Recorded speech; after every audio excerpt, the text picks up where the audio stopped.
శ్రీ వెంకటేశ గోవింద శ్రీ శ్రీనివాస గోవింద శ్రీ శ్రీనివాస గోవింద ఆపదరక్షక గోవింద ఆపదరక్షక గోవింద గరుడ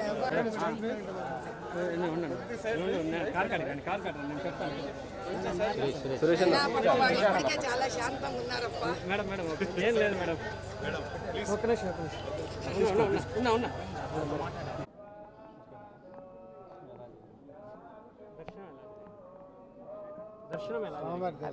ఆయన దర్శనం ఏముందయ్యా, భాగ్యం అదృష్టం పాపాలు కర్మాలు తగితే ఆయన దర్శనం కలుగుతుంది. పాపం పెంచుకోవాలంటే కూడా ఒకసారి ఆయన నగలు చూస్తే కూడా కోరికలు వచ్చే వాళ్ళకి కోరికలు వస్తాయి. మన మనసుని బట్టి కదా నాయన.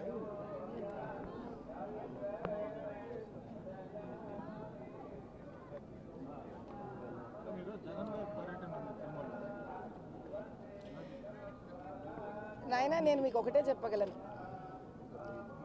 పరమాత్ముడు ఏ ధర్మాన్ని నమ్మే వాళ్ళకి ఆ ధర్మానికి, ఆ ధర్మంలో పరమాత్ముడు వాళ్ళ దేవుడు.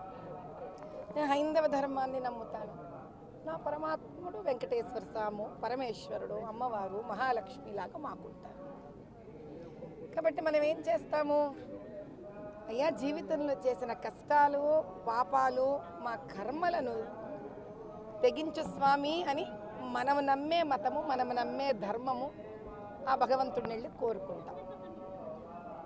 అంతేగాని మనం నమ్మిన దేవుణ్ణి వెళ్ళి మనం ఏ రకంగానూ కష్టపెట్టము, నష్టపెట్టము, దోచుకోము కదా నాన్న.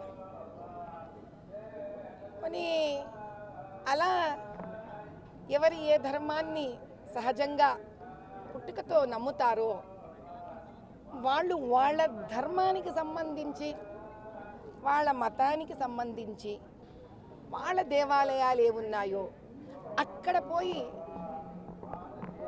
తప్పు కార్యక్రమాలు కానీ, దేవుడికి నష్టం జరిగే కార్యక్రమాలు కానీ చేస్తారా? నా ప్రశ్న. ఇప్పుడు మనిషిగా పుట్టినందుకు మాకు మా ధర్మాన్ని సంరక్షించుకుంటేనే కదా మా గుర్తింపుని సంరక్షించుకున్న వాళ్ళం అవుతాం. కాబట్టి మా ధర్మాన్ని, మా గుర్తింపుని, మా దేవుళ్ళని, మా దేవాలయాన్ని కాపాడుకోవడం కన్నా ఈ జీవితంలో చేయడానికి వేరే కార్యక్రమం మాకు లేదు. కాబట్టి దానికి అడ్డుకునే వాళ్ళందరినీ కూడా నిర్మూలించమని ఆ వెంకటేశ్వర స్వామిని కోరుకున్నాం. కొన్ని గుడుల పైన, కొంతమంది వ్యక్తుల పైన, పూజల పైన దాడులు జరుగుతున్నాయి. వారిని ఏ విధంగా శిక్షించాలి? చూడు నాయన, హైందవులంతా కూడా ఒక విషయాన్ని తెలుసుకోవాలి తండ్రి.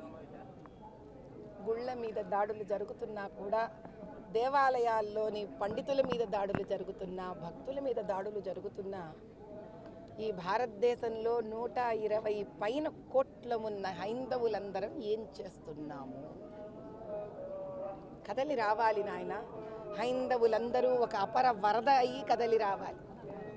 హైందవ శక్తి జాగృతం కావాలి. మన దేవాలయాలంటే మన పిల్లలతో సమానం. మన ధర్మం అంటే మన వంశ ప్రతిష్టతో సమానం. కాబట్టి ఆ దేవుడిని, దేవాలయాలని, మన ధర్మాన్ని కాపాడుకోలేని వాళ్ళం మన వంశాలను, మన పిల్లలను ఏం కాపాడుకోగలుగుతాం? తరాలను ఎక్కడ కాపాడగలుగుతాం?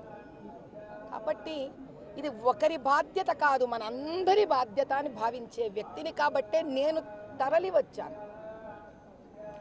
ఆ స్వామివారిని ఒకటే కోరుకున్నాను, తండ్రి నాలో కనుక ఒక ఆవగింజంత ప్రహ్లాదుడిలో భక్తి ఉంటే ఉగ్ర నరసింహావతారం ఎత్తవయ్యా,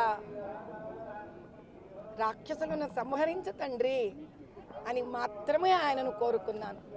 ఇంతటి దేవాలయంలో సనాతనంగా ఆకాశరాజు పుత్రికను కూడా వరించి పెళ్లి చేసుకున్న అపర వైష్ణవుడివి, మహావిష్ణువువి, కైలాసం నుంచి దిగి వచ్చావు కదా తండ్రి. మా కోసం శిలారూపం దాల్చావు కదా. ఇంకా సాక్షాత్తు ఉగ్ర నరసింహావతారం ఎత్తు తండ్రి. ఇక చాలు, ఈ అధర్మం మా వల్ల కావట్లేదు. రాక్షసత్వం పెరిగిన కొద్దీ దైవమే మమ్మల్ని కాపాడాలి. ఇదే కోరుకున్నాను తండ్రి.